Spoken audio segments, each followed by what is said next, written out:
God at work. It's all true. Turn with me to the book of Ruth.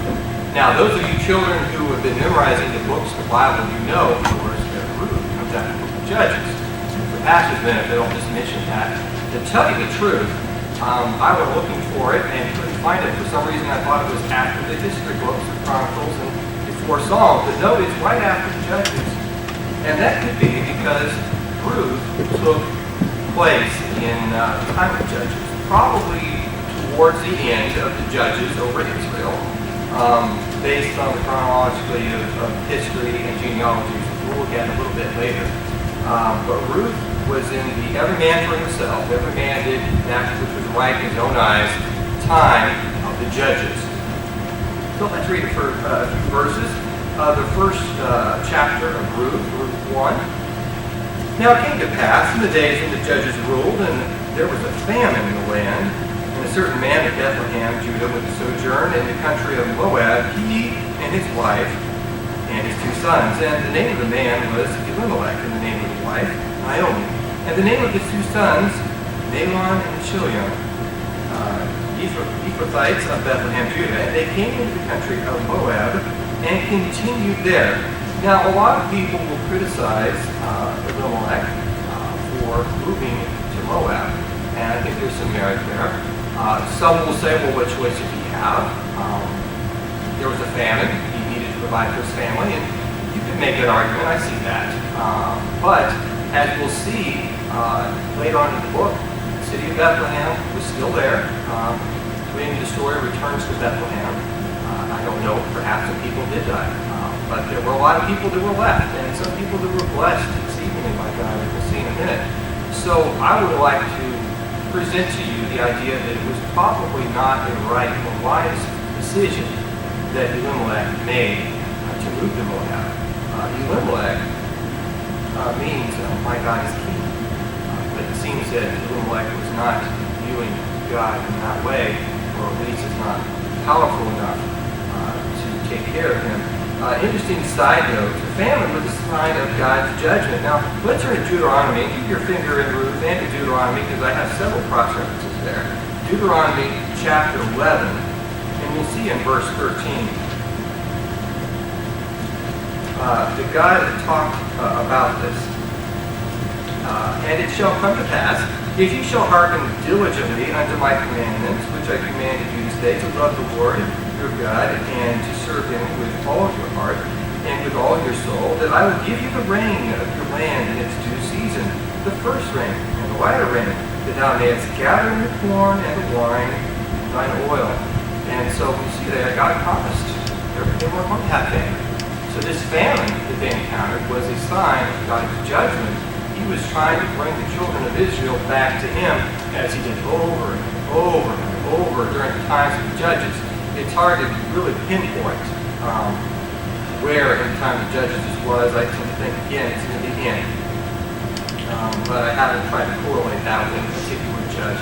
Some people say Gideon because there's a famine that was caused by the Midianites. The important thing was, there's a famine.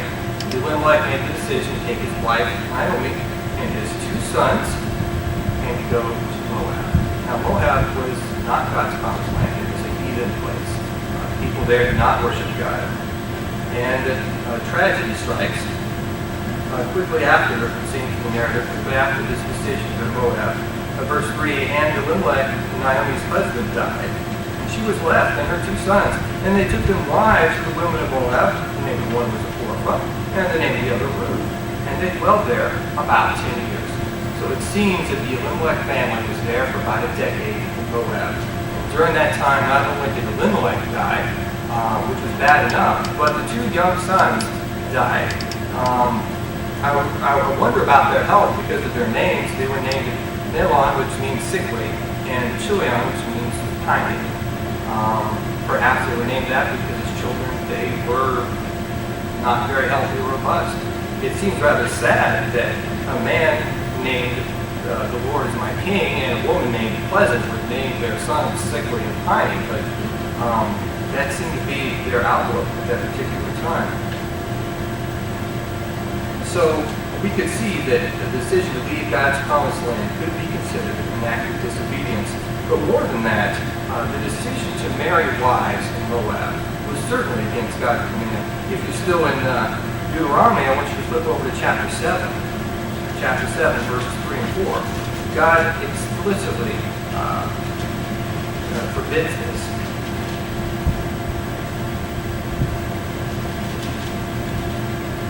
Neither shalt thou make marriages with them, talking about the people that they were about to go conquer back in Deuteronomy, the people of the promised land that God grew out of the promised land ahead of the Israelites. Neither shalt thou make marriages with them. Thy daughters thou shalt not give unto his son, nor his daughter shalt thou take unto thy son, for they will turn away thy son from following me, that they may serve other gods. So will the anger of the Lord be kindled against you and destroy thee suddenly. God wasn't fooling around with this idea about marrying heathen women and vice versa. But nonetheless, this is what the family of Elimelech did. It's hard to tell from the narrative whether Elimelech is still alive to help make that decision, whether it was just Naomi who was left with 2 sons, whether she was just trying to figure out what was best. But this was explicitly against God's commandment. No question about that. So now we have 3 childless widows. And in that time, to be a childless widow was pretty much as low as you could be. And not only did you not have a husband to provide for you, you didn't have a son that would grow up and provide for you either. You were pretty much stuck at the bottom and at the mercy of others. And it was about this time that Naomi looked around and she had heard that God was blessing Israel again. The famine was over, things were doing better. What did she have there in Moab after all? She didn't have any family. She wanted to go home. So, here we have a conversation. They start off, all 3 of them, towards Bethlehem. And they probably hadn't gotten very far. And as women in these situations are apt to do, they hugged and they kissed each other and they cried. And once they'd had a good cry, Naomi says in verse 11 of Ruth chapter 1, and Naomi said, "Turn again, my daughters. Why will ye go with me? Are there yet any more sons in my womb? And may they be your husbands?" Now I want to stop right here and look at a critical point in culture that we need to understand to make anything in the story make any sense to us. Let's go ahead and turn to Deuteronomy 25. Deuteronomy chapter 25. Verse 5. If brethren dwell together, and one of them die, and have no child, the wife of the dead shall not marry without unto a stranger. Her husband's brother shall go in unto her, and take her to him to wife, and perform the duty of an husband's brother unto her. And it shall be that the firstborn which she beareth shall succeed in the name of his brother which is dead, that his name be not put out of Israel. So it was a terrible thing that Elimelech had died, that his sons had died, and there were no children. The name of Elimelech was being put out. And God had provision. Now this seems very strange to us. We would not have a brother marry his brother's widow. It just wouldn't work that way in our culture. But in this culture, especially when it was socially, if not biblically, at least socially acceptable for a man to have more than one wife, well, this is how it worked. And it was something that God put into his law. It was called the concept of a kinsman redeemer. And we'll get more into that as the story unfolds. Now, this is what Naomi was talking about. She says, "Look, girls, I don't have any husbands to give you." And she said, even if I did have a husband and we had a baby and you wouldn't be sticking around long enough for him to grow up, you wouldn't wait for him. This doesn't make any sense at all. Turn around. You have family in Moab. You need to go back. And what she said made perfect common sense. This was what made sense to anybody who had an objective way of looking at the situation. Except, of course, for the fact that they were going back to their guys. I haven't even said this, which surprises me. She says, go back to their guys. Because they weren't going to be following the Lord if they did that. They stayed in Moab. And so the 2 ways make the decision. First of all, Orpah turns around. Verse 14, and they lifted up their voice and wept again, and Orpah kissed her mother-in-law, but Ruth clave unto her. And we've been looking at that word in the church, clave, to stick to. And this is the last that we see or hear of Orpah, which is a shame because I like to say her name. I think it's kind of fun. But we can assume that she went back and she's probably found a husband along with plans for family, and she's probably raised children, and she probably had a very fine life by the standards of her people. But she didn't follow God, and she probably will not be one of the ones that we will see in heaven. And so that part is sad. And it's also sad that Naomi was in such a spiritual state that she did not encourage both Orpah and Ruth to go. And in fact, after Orpah goes, she says to Ruth, hey, Ruth, you should go with your sister. You go on back. But Ruth was faithful. Verse 16, and Ruth said, entreat me not to leave thee, or to return from following after thee, for whither thou goest, I will go, and where thou lodgest, I will lodge. Thy people shall be my people, and thy God my God. Where thou diest, I will die, and there will I be buried. The Lord do so to me, and more also, if aught but death part thee and me. And after she said that, Naomi figured out that she was serious and stopped trying to convince her. Now, this, what she says at the end of verse 7 is a classic oath, a solemn oath, or first formula. You'll see it several times in the Bible. Even nasty old Queen Jezebel used it. When Queen Jezebel used it, she said, may the gods so, and more also to me. And so she swore by her deities that she affirmed. And you would think, I would assume, that the people of Moab would have done the same thing. But Ruth didn't do that. Ruth is changing her perspective. She's turning 180 degrees. She's putting Moab at her back. She's ready to go to Bethlehem. And she is saying, your God is my God. This is a pivotal decision that had been made. Up to now, the decisions weren't so good. Go to Moab, not a great decision. To marry heathen wives, a very bad decision. But God uses all that. And now we have Ruth, who is going with Naomi to Bethlehem. So, they come back, and they're sadness. Near the end of chapter 1.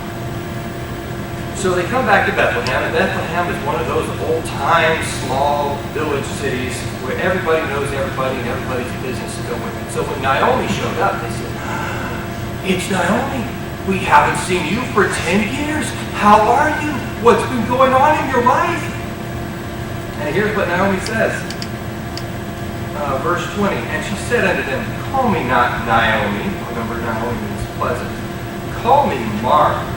For the Almighty hath dealt very bitterly with me. I went out full, and the Lord hath brought me home again empty.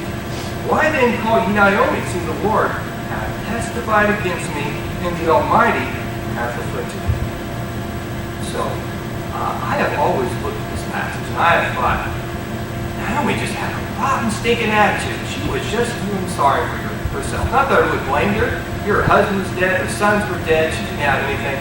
But I read something in my study for this that gave me another way of looking at it. And try this on for size and see what you think. Perhaps it was that Naomi believed that God had judged her for going to Moab for whatever role she played in getting these Moabite women to marry her sons. Perhaps she just simply accepted the fact that God had judged her. She hadn't turned her back on God, but she realized that this was God's judgment to her, and through her grief, she came back to God. She didn't run from God. If she wanted to run from God, she probably would have stayed in Moab. But she came back to the promised land and to his people. Now, the end of chapter 1 tells us that this barley harvest. Barley harvest occurred April-ish at the time of Passover. The great feasts of the Jewish people were linked to harvest. And a few weeks later, we have the wheat harvest. Very important that they came back in barley harvest. God was orchestrating all of this together. And here we go. Let's start talking in chapter 2 about Boaz. But before we do that, I want to talk about gleaning. Gleaning is another biblical custom that makes this whole story work. In Deuteronomy, if you still have your finger there, turn to chapter 24 of Deuteronomy. We'll be looking at verse 19. This is another special law that God gave the children of Israel.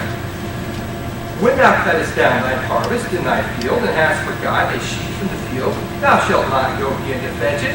It shall be for the stranger, for the fatherless, and for the widow, that the Lord thy God may bless thee in all the work of thine hands. And it goes on to say the same thing about vineyards. Now, here's the farmer. He's cutting down the weeds or the barley, whatever he has, and he may not get it all in the first pass. I expect there could be a lot of room for error when you're cutting down the side. Maybe you didn't get all the way to the row you already cut, so you have 3 or 4 stalks of grain still standing. God said, don't go back and get that. Don't bother with that. You leave that there. And that way, people who are down and out, who need welfare, who need your generosity, can go and work for it.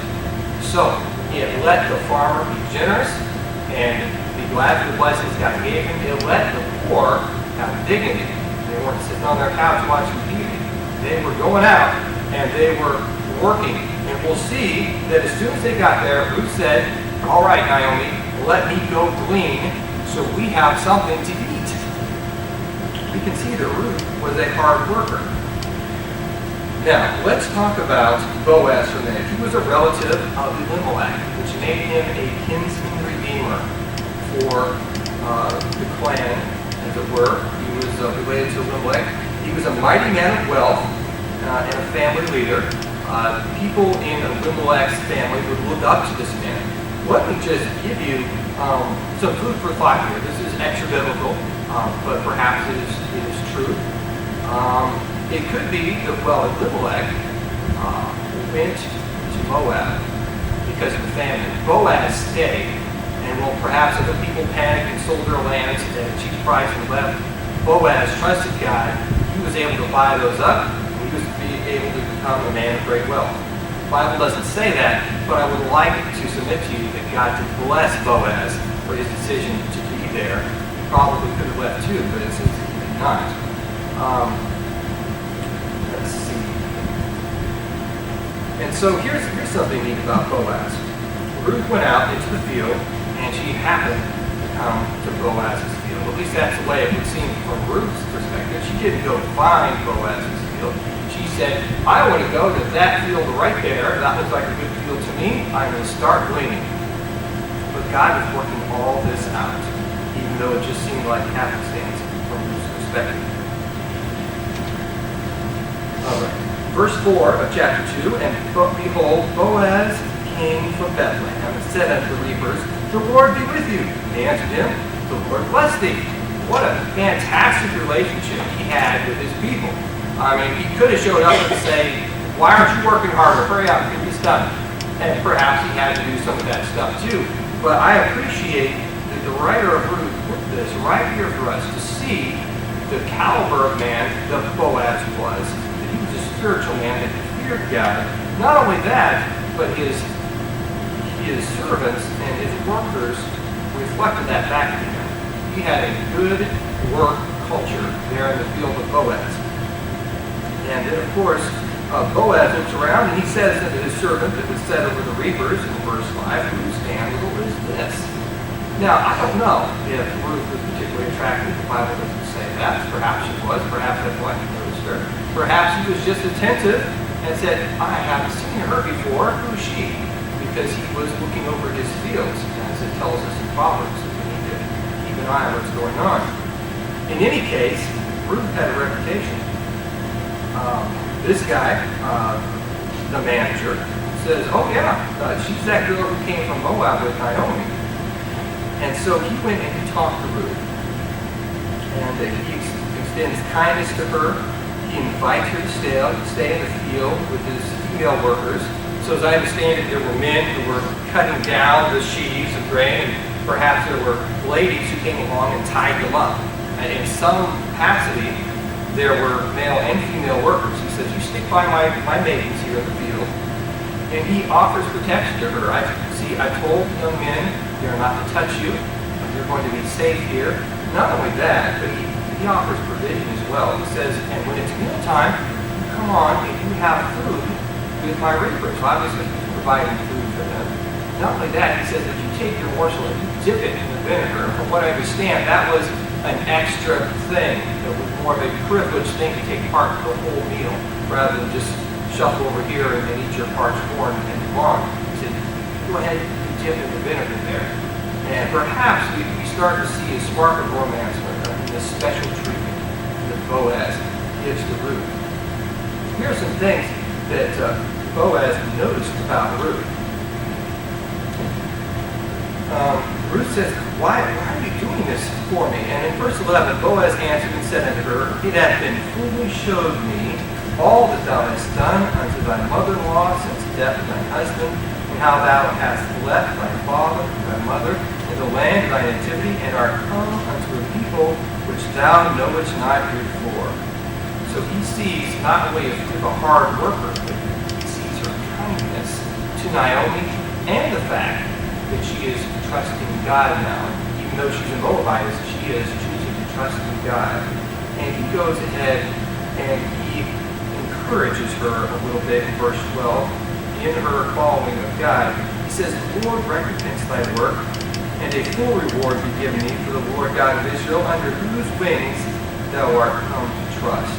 We see that same thought of wings of God several times in Psalms. One of them I'll read for you, Psalm 36:7. How excellent is thy loving kindness, O God! Therefore the children of men put their trust under the shadow of thy wings. And that was a fantastic picture of how Ruth had come to God. Now, Boaz gives special instructions to his workers about Ruth. And when Ruth gets back that first day, he has this whole pile of barley that she had beaten out and threshed. And she brings it to Naomi, and Naomi is impressed. She says, where'd you go? Whose field were you in? And she says, well, it was a man named Boaz. And Naomi says, that's fantastic. Boaz is our kinsman redeemer. And we can see all that at the end of chapter 2. Verse 20, and Naomi said unto her daughter-in-law, blessed be he of the Lord, who hath not left off his kindness to the living and to the dead. And Naomi said unto her, the man is near kin unto us, one of our next kinsmen. And so you can see that Naomi is turning the corner a little bit. If she were feeling sorry for herself, she's feeling a little bit happier now. That she can see God at work in this blessing. Now, chapters 3 and 4 contain quite a few customs. They're not going to go into great detail. Hopefully, perhaps you'll take some time to read them for yourself. But Naomi gives Ruth some advice. Now, the kinsman redeemer was expected to marry Ruth and raise up children for the house of Elimelech and for her husband Nahon. So that hadn't happened quite yet. And there are a couple of reasons that could be. For one, Boaz seemed to be quite a bit older than Ruth. Perhaps he didn't want to force himself on her, as it were, and try to get her to marry him. And maybe he just didn't want to be forward like that.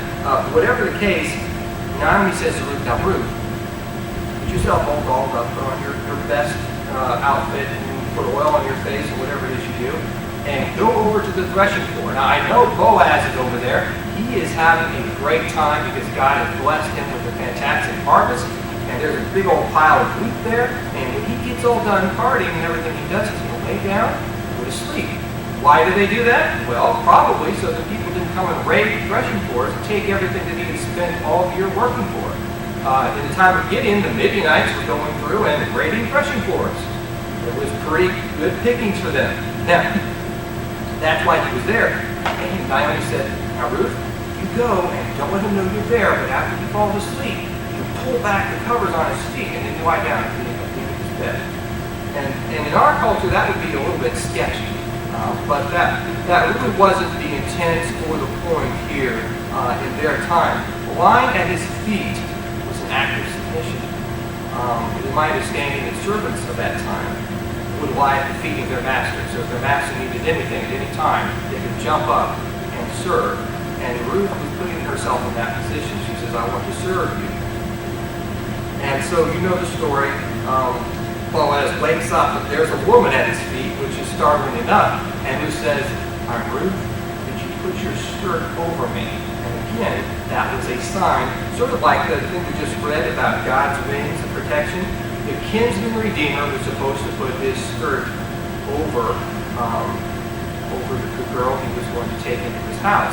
Now, it's my understanding that even in modern Jewish weddings, part of the ceremony includes the man putting part of his skirt, robe, that they might be wearing, over the wife-to-be as a sign that he is taking that woman into his protection. So Ruth was saying, Boaz, take me into your protection as kinsman redeemer. So, in verse 4, Boaz sends her away with 6 measures of grain. She comes back to Naomi, and Naomi says, Ruth, just sit there and wait, because Boaz is going to take care of this today. And so this all happened overnight. They got up, and Ruth went back to Naomi, and Boaz went to sit at the city gate. Now, Boaz had a reputation. Naomi knew he wasn't going to dawdle around about this. He had a matter of business to take care of, and he was going to do it that day, and lo and behold, he did. Now, he had told Ruth, listen, I would love to be your kinsman redeemer. I would be happy to marry you, but there's somebody in line before I am. These fairy tale situations always have this little catch in there. Here it was. Everything just seemed to be beautiful, but oh man, there's another guy in line ahead of me who is a nearer kin than I am. All right. So he went to the gate, and that's where business was conducted. There wasn't a courthouse per se. He just sat at the gate, and he waited for this other man to come by. And finally, of course, the man did, and he said, hey, come sit here. And he sat there, and he said, you 10 here over there, you sit here. And so here they were with plenty of witnesses, and he says, now, Naomi is selling a parcel of land. Would you like to buy it since you're a near kinsman? The guy says, sure, I'll buy it.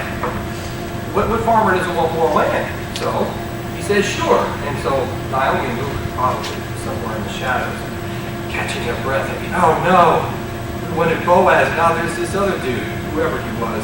The Bible doesn't even say who he was. But Boaz was pretty shrewd. He had this thing up his sleeve. This other guy probably didn't think about Ruth. He said, oh, by the way, the day that you buy that parcel of land, you need to marry Ruth. And the guy said, wait. I wasn't thinking about marrying anybody here. What happened? I mean, if he had just thought about Naomi was past the age of bearing children, so of course he wouldn't be expected to marry Naomi and raise up seed. It wasn't going to happen, so he was off the hook as far as that was concerned. He said, oh, I forgot about Naomi. I mean, Ruth, I can't do that. It would bar my inheritance. And my best understanding of what that meant, bar your inheritance, what's that about? Well, a couple things. First of all, the guy was probably already married. And again, it wasn't a cultural problem for him to have wife number 2, 3, 4, whatever. That's the way they did things back then. But it would have been a logistical problem. He would probably have at least one other unhappy wife to have wife number 2, 3, or 4 come along. That's an issue. And the other thing is, he would have to take Ruth into his family, raise up seed, and she would probably have more than one kid. The first son would be the firstborn, the other ones would take part in the living man's inheritance. Now he had to split up his inheritance more ways. He probably already had things worked out. Okay, this son's going to get this over here, and the secondborn's going to get this over here. Wait, now I got to split it up more ways because of these other kids. I can't have this. I don't want anything to do with this. You take her. And that was exactly what they had hoped for, and exactly how God had worked it out. So, here's the epilogue in chapter 4. Everybody loves Boaz and Ruth. They have fantastic reputations. Townspeople come around and give them blessings. Maybe be like Rachel and Leah, etc., etc. All in chapter 4. Naomi is reminded that God made Ruth better to her than 7 sons. And it's true. This all would not have happened if Ruth had not been taken out of Moab, had not had the great faith that she did. If she had 7 sons, well, she probably had a fairly normal, boring life. But God blessed her abundantly through Ruth. And of course, Naomi is ultimately happy when Ruth puts a grandchild named Obed in her arms. Now, God rewarded Ruth. She certainly had a better life than she might have had in Moab. She probably had a lot more prosperity under the great man Boaz as her husband, but more than that, she had the joy of serving God. And I don't think she would have given up her her life, her family, Moab, for any of that. She probably never saw her family more than likely. She never saw them again. She had turned her back completely on the things and the gods of her old life, just as we should, we're Christians, turn our backs completely on the world and our old ways. Now, in Matthew, I'll read you the genealogy in Matthew chapter 1 that perhaps you might skip over when you're reading. Genealogies can be kind of boring sometimes, unless you know what to look for. But let's look at verse 5.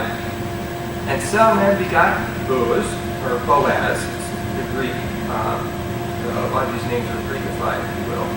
But this is Boaz of Ruchah, and Boaz begat Obed of Ruth. There's Ruth. She's right there in the lineage of Christ. So Ruth was the great-grandmother of David. Of course, she was in the line of Christ, all because she decided that she would be faithful to God and follow Him.